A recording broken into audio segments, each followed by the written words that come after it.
Baik, materi pertama kita masuk kepada pendahuluan. Di era globalisasi dan kemajuan teknologi, persaingan bisnis menuntut perusahaan menghasilkan produk berkualitas tinggi dengan biaya efisien. Sementara perubahan sistem produksi membuat biaya overhead semakin dominan dan melemahkan relevansi sistem biaya tradisional. Activity Based Cost atau ABC hadir sebagai solusi dengan mengalokasikan biaya berdasarkan aktivitas yang benar-benar mengonsumsi sumber daya, sehingga menghasilkan informasi biaya produk yang lebih akurat untuk pengambilan keputusan strategis.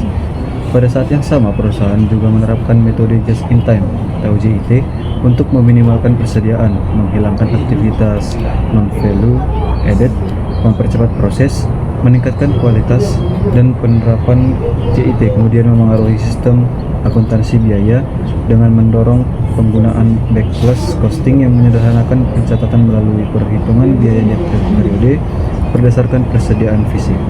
Selanjutnya kita masuk kepada pengertian Activity Based Cost atau ABC. Menurut Hongren 2005, Activity Based Costing atau ABC didefinisikan sebagai suatu sistem pendekatan perhitungan biaya yang dilakukan berdasarkan aktivitas-aktivitas yang ada di perusahaan. Selain itu, dilakukan dengan dasar pemikiran bahwa penyebab timbulnya biaya adalah aktivitas yang dilakukan dalam suatu perusahaan, sehingga wajar bila pengalokasian biaya tidak langsung dilakukan berdasarkan penggunaan dari aktivitas tersebut. Contoh aktivitas perusahaan yang pertama menyiapkan mesin untuk kegiatan produksi, membuat jadwal kegiatan produksi, memesan bahan baku atau perlengkapan ke pemasok, merancang produk, memeriksa kualitas dari barang jadi yang dihasilkan. Objek biaya adalah suatu yang menyebabkan timbulnya biaya seperti produk, pelanggan, atau departemen. Sistem Activity Based Costing menghitung dan menggunakan biaya produk berdasarkan aktivitas yang dibutuhkan untuk menghasilkan barang atau jasa. Penerapan ABC membantu perusahaan dalam pengambilan keputusan strategis seperti penentuan harga dan peningkatan efisiensi melalui identifikasi serta perbaikan aktivitas perusahaan. Kita masuk kepada materi kedua, konsep dan penerapan sistem Activity Based Costing.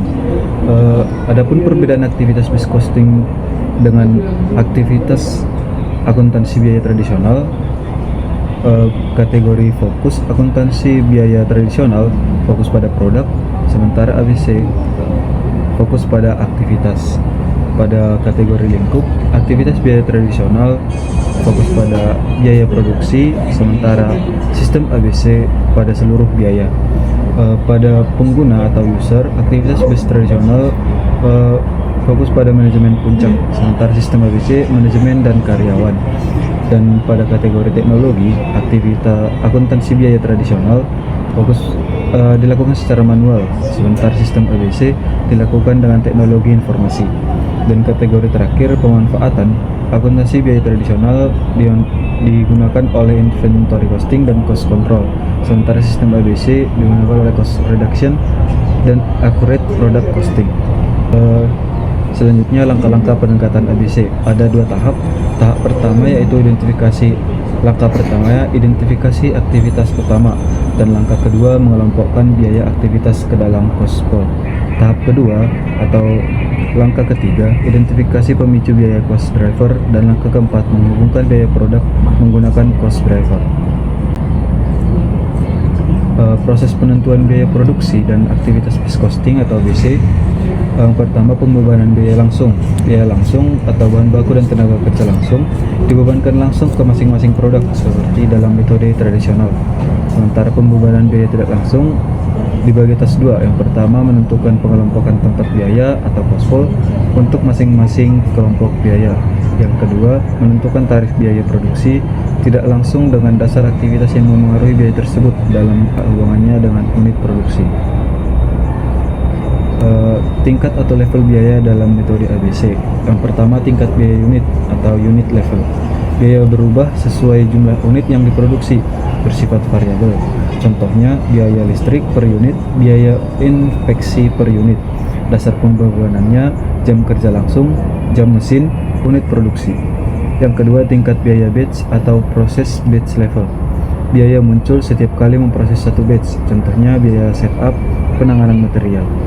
Dasar pembebanannya jumlah setup, order produksi, dan jumlah material.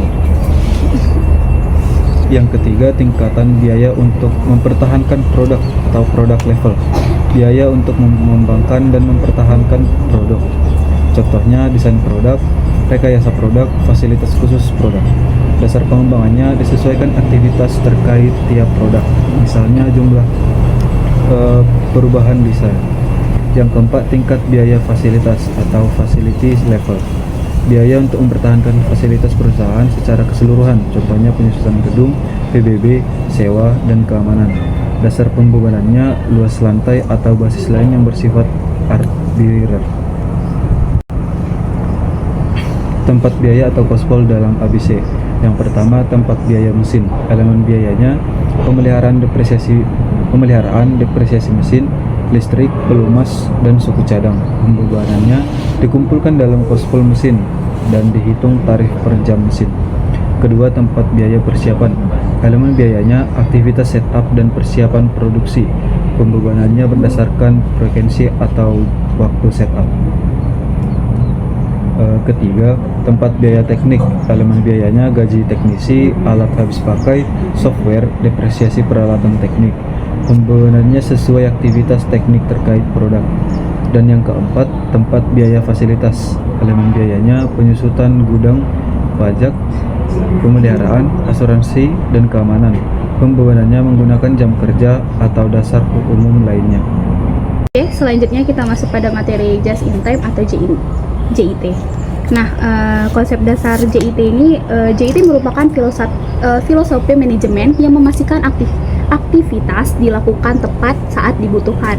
Nah, kemudian itu JIT juga fokus pada kualitas tinggi, mulai dari efisiensi biaya dan persediaan yang minimum. Nah, JIT juga memiliki 4 aspek utama. Yang pertama itu aktivitas yang tidak menambah nilai dari produk atau jasa harus dieliminasi. Yang kedua, komitmen pada kualitas produk. Yang ketiga, continuous improvement. Yang keempat, value added activity. Nah, JIT juga memiliki beberapa metode. Yang pertama itu metode pembelian, di mana pengadaan barang dilakukan tepat pada saat dibutuhkan sehingga persediaannya minim. Kemudian aliran barang yang cepat dan biaya pembelian yang lebih efisien. Nah, keuntungan dari metode pembelian ini dapat mengurangkan jumlah pemasok, negosiasi lebih efektif, dan fokus terhadap kualitas. Kemudian kesepakatan jangka panjang dengan supplier sehingga harga dan kualitas tetap stabil. Kemudian, dampak JIT pada sistem akuntansi biaya, yang pertama itu adanya peningkatan biaya langsung, yang kedua perubahan tempat biaya atau kospol, dan yang ketiga adalah perubahan dasar alokasi overhead. Nah, dalam metode pembelian juga memiliki persyaratan dalam penerapannya. Yang pertama itu ada kedekatan dengan pemasok, di mana supplier harus dekat secara lokasi dan informasi sehingga dapat disesuaikan dengan jadwal produksi dengan jumlah kebutuhan barang. Kemudian juga dapat mengurangi biaya gudang, mempercepat proses, dan menjaga kualitas bahan. Yang kedua, jumlah pemasok yang sedikit. Ini memudahkan hubungan jangka panjang yang saling percaya, kolaborasi lebih kuat dan konsisten dalam kualitas dan pengiriman barang. Yang ketiga itu supplier memahami kualitas yang dibutuhkan. Perusahaan harus memberikan spesifikasi kualitas yang jelas, menghindari kesalahan material dan kegagalan dalam produksi. Yang keempat, meminimalisasi infeksi, di mana kualitas pemasok yang konsisten membuat infeksi hampir tidak diperlukan. Dengan ini dapat menghemat biaya dan waktu penerimaan barang. Dan yang terakhir adalah eliminasi penggunaan. Ini mengarah pada zero inventory, di mana material datang tepat sebelum produksi sehingga produk jadi dapat diambil langsung oleh pelanggan. Kemudian dapat menghilangkan biaya penyimpanan dan pemeliharaan gudang. Kemudian just in time menggunakan metode produksi. Pada proses produksi dengan menggunakan pendekatan just in time, tiap-tiap komponen yang diproduksi ketika dibutuhkan. Nah, elemen kunci produksi pada sistem just in time ini, yang pertama itu produksi berdasarkan permintaan, di mana produksi ini dilakukan jika adanya permintaan, berbeda dengan sistem tradisional make and sell. Yang kedua, pengurangan waktu tunggu proses, di mana ini dapat mencepat alur dari material produk jadi. Kemudian, respon lebih cepat terhadap perubahan permintaan. Yang ketiga, produksi dihentikan jika terjadi defect, di mana tidak ada buffer persediaan, perusahaan langsung dapat menghentikan proses, fokus pada kualitas sejak awal. Yang terakhir, penyederhanaan aktivitas produksi. Ini dapat menghilangkan aktivitas non-value added, termasuk perbaikan layout pabrik agar lebih efisien. Nah, dampak dari metode produksi just in time ini yaitu waktu proses lebih cepat, di mana jumlah produk dalam proses kecil alurnya akan lebih lancar. Yang kedua, dapat meningkatkan kepuasan pelanggan. Produk akan cepat selesai dan akan dikirimkan kepada pelanggan. Kemudian itu persediaan bergerak lebih cepat, di mana material datang tepat waktu dan produksi menjadi lebih efisien. Yang keempat, cycle time lebih pendek. Ini meliputi dengan adanya pengurangan moving time, penurunan waiting time, dan pengurangan inspection time. Kemudian eliminasi aktivitas tidak bernilai tambah untuk efisiensi yang maksimal. Nah, berikut adalah tantangan dari penerapan just in time. Mulai dari tata letak produksi, layoutnya harus berbeda dari sistem tradisional JIT. JIT ini membutuhkan susunan mesin yang horizontal, kapasitas kecil, dan mendukung produksi batch kecil. Ini menjadi tantangan karena memerlukan penataan ulang ruang dan mesin. Kemudian, yang kedua ada keandalan transportasi material, di mana sistem transportasi harus sangat andal dan tepat waktu. Keterlambatan pengiriman dapat menghentikan produksi. Perusahaan harus dapat memilih mitra transportasi yang dapat dipercaya. Kemudian, sikap departemen pembelian. Personel pembelian harus sigap, akurat, dan profesional, bertanggung jawab atas kualitas material hingga masuk ke proses produksi. Perubahan mindset sangat penting untuk keberhasilan proses JIT ini. Kemudian, jarak lokasi pemasok. Supplier idealnya berada dekat dengan perusahaan. Ini dapat mengurangi resiko keterlambatan kedatangan material. Lokasi yang jauh akan meningkatkan risiko gangguan rantai pemasokan. Yang terakhir adalah backflush costing. Backflush costing adalah metode akuntansi biaya yang menyederhanakan proses pelaporan dengan menunda pencatatan biaya hingga produk selesai atau dijual. Nah, ini bukan melacak di setiap tahap produksi, tetapi berikut perbedaan penentuan biaya produksi JIT dengan sistem tradisional. Yang pertama itu penentuan biaya di akhir periode, di mana biaya produksi JIT itu dihitung hanya pada akhir periode saja, tidak memerlukan pencatatan biaya yang dilakukan secara terus-menerus sepanjang periode. Kemudian analog dengan metode fisik persediaan. Nah, persediaan biaya ini mirip dengan metode fisik. Jumlah persediaan dihitung pada akhir periode, lalu dinilai berdasarkan bukti transaksinya. Tidak memerlukan rekening produk dalam proses atau PDP. Rekening ini dihapus karena lead time pendek, proses cepat, dan persediaan yang sangat minim. Tidak perlu mengikuti arus persediaan secara detail seperti pada sistem tradisional. Selanjutnya kita masuk ke materi selanjutnya, yaitu mengenai prosedur pencatatan biaya produksi. Untuk mencatat biaya produksi dengan sistem backflush costing, ada beberapa langkah yang harus dilakukan, yaitu yang pertama itu mencatat pengeluaran material pada rekening MPDP. Yang kedua, mencatat biaya tenaga kerja langsung ke HPP. Yang ketiga, mencatat biaya overhead ke rekening overhead sesungguhnya dan kemudian dibebankan ke HPP. Yang keempat, membebankan material yang ada pada rekening BPDP ke rekening HPP pada akhir tahunnya. Yang kelima, mengurangkan HPP, MPDP, dan produk jadi setelah dilakukan perhitungan akhir tahun. Nah, dan yang terakhir itu, kalau dengan metode lebih ringkasnya itu bisa dengan rekeningnya cukup MPDP atau HPP saja tanpa persediaan produk jadi. Kita lanjut masuk saja ke contohnya.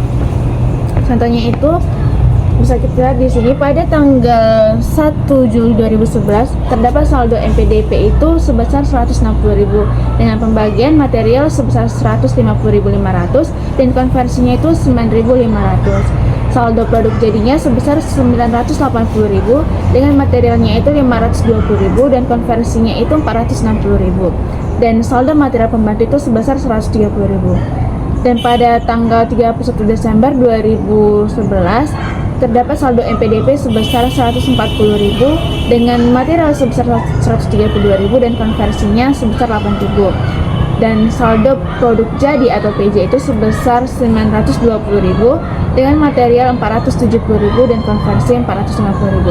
Dan terakhir saldo material pembantu itu sebesar 30.000. Dan pada tahun 2012 terjadi transaksi berikut ini dari material yang diterima dari pemasok sebesar 2.440.000 dan transaksi yang lainnya. Oke, selanjutnya kita membuat jurnal untuk transaksi yang terjadi pada tahun 2012 ini. Nah, sini pada jurnal yang pertama kita catat itu untuk mencatat penerimaan material dari pemasok yaitu sebesar 2.440.000. Itu kita catat dengan akun MPDP pada utang dagang sebesar 2.440.000. Selanjutnya mencatat material pembantu. Akun yang kita gunakan yaitu BOP sesungguhnya pada material pembantu sebesar 80.000. Selanjutnya kita mencatat pembayaran gaji sebesar 800.000 dengan akun biaya gaji pada utang gaji atau kas sebesar 880.000. Dan keempat itu kita mencatat distribusi gaji. Distribusi gajinya itu debitnya itu ada HPP sebesar 130.000, BOP sesungguhnya 230.000, biaya pemasaran 260.000 dan biaya administrasi 260.000. Nah, di kreditnya itu ada biaya gaji sebesar 880.000. Yang kelima kita catat depresiasi dan asuransi. Di debit kita catat BOP sesungguhnya sebesar 1.688.000 dan di kreditnya itu ada depresiasi sebesar 1.640.000 dan asuransi sebesar 48 juta. Nah, yang keenam itu kita catat BOP lain-lainnya dengan akun BOP sesungguhnya pada kas atau utang sebesar 890.000. Yang ketujuh kita itu mencatat pembebanan BOP dengan akun HPP pada BOP sesungguhnya sebesar 1.980.000. Nah, yang kedelapan kita mencatat material dengan metode breakfast. Untuk mencatat material ini kita hitung dulu dengan menentukan dulu secara fisik jumlah persediaan akhir material, kemudian kita kurangkan dengan persediaan awal dan pembelian. Nah, persediaan awal itu pada tanggal 1 Januari itu sebesar 110.000 dan pembelian materialnya itu sebesar 2.130.000. Totalnya itu dia sebesar 2.240.000 dan persediaan material di akhir tahun itu dia sebesar 110.000. Maka jumlah dari persediaan awal dan pembelian material tadi kita kurangkan dengan persediaan akhirnya, yaitu 2.240.000 dikurang dengan 110.000. Maka jumlah breakfastnya itu sebesar 2.130.000. Maka akun yang kita catat itu PJ pada MPDP sebesar 2.130.000. Selanjutnya kita mencatat material dalam PJ yang terjual dengan metode breakfast. Nah, untuk mencatatnya itu kita lakukan dengan menentukan dulu jumlah fisik persediaan akhir material, kemudian kita kurangkan dengan persediaan awal dan pemakaiannya.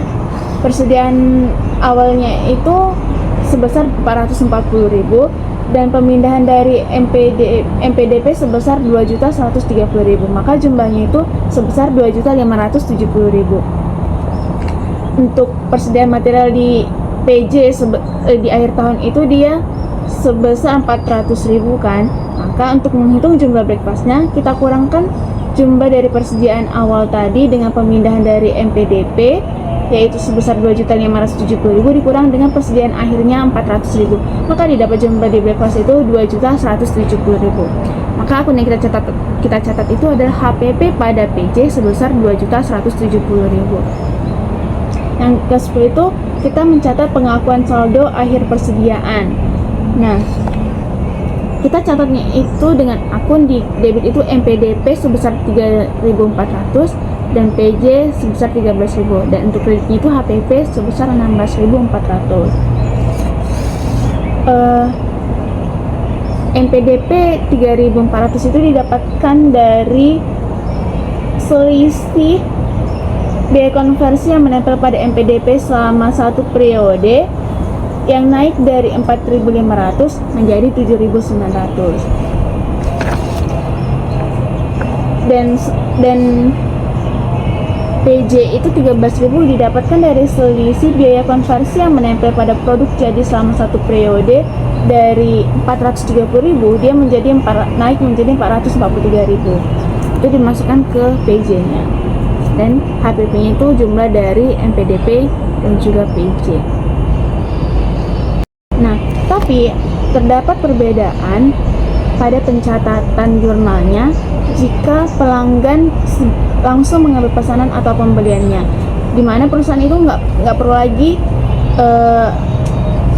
rekening produk jadi semua biaya produksi langsung masuk ke harga pokok penjualan, dan persediaan yang ada hanya persediaan material dan produk dalam proses. Maka untuk mencatat perbedaannya itu terdapat di pencatatan material dalam PJ yang terjual dan pengakuan saldo akhir persediaan. Untuk material dalam PJ yang terjual dengan metode breakfast itu tidak ada jurnal karena pelanggan langsung mengambil pesanannya. Dan untuk pengakuan saldo akhir persediaan itu dia akunnya itu adalah MPDP pada HPP sebesar 3.400. Itu didapatkan dari biaya konversi yang menempel pada MPDP selama satu periode itu naik dari 4.500 menjadi 7.900. Jadi selisihnya itu sebesar 3.400. Nah, selisihnya itu kita masukkan ke dalam MPDP akhir periode. Selanjutnya kita masuk ke kesimpulan pada materi ini. Dimana kesimpulannya itu adalah perusahaan modern membutuhkan sistem biaya yang akurat dan efisien, sehingga penerapan activity based costing dan just in time menjadi penting. Activity based costing itu memungkinkan pembebanan biaya tidak langsung berdasarkan aktivitas yang benar-benar mengonsumsi sumber daya, sehingga menghasilkan informasi biaya yang lebih tepat untuk pengambilan keputusan. Sementara itu, just in time itu berfokus pada produksi sesuai permintaan guna mengurangi persediaan, mempercepat proses, dan meningkatkan kualitas, meskipun menghadapi tantangan seperti perubahan layout, ketergantungan pada pemasok, dan kebutuhan sistem backfast costing. Jika diterapkan bersama dengan perancangan yang matang, activity based costing dan just in time ini dapat saling melengkapi dalam meningkatkan efisiensi operasional dan daya saing perusahaan.